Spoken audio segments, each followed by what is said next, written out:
Je remercie le ministère de la Condition féminine et des droits de la femme, ainsi que toute l'équipe gouvernementale pour cette initiative qui reconnaît le potentiel et l'impact de la jeunesse haïtienne.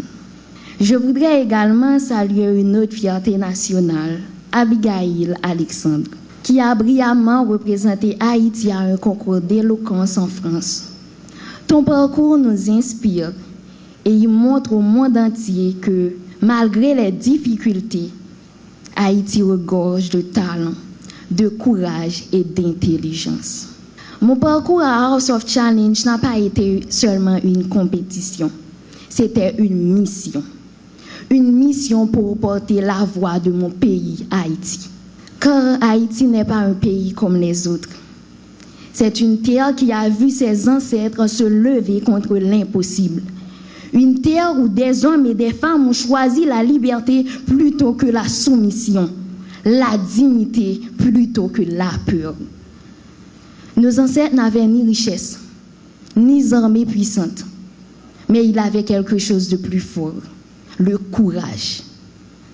Le courage de croire qu'un peuple noir pouvait être libre, et ils ont gagné.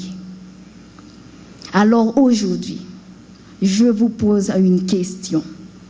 Qu'allons-nous faire de cet héritage? Allons-nous laisser la peur diriger nos rues? Allons-nous accepter que nos routes soient bloquées? Que nos enfants vivent dans l'insécurité? Que notre peuple perde espoir?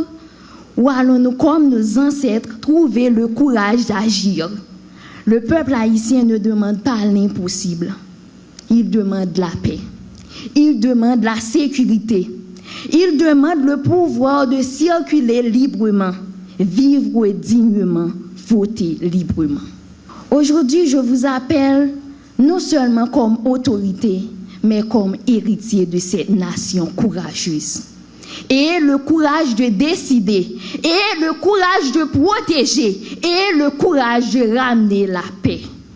Parce que chaque jour qui passe sans action est un jour de trop pour le peuple haïtien.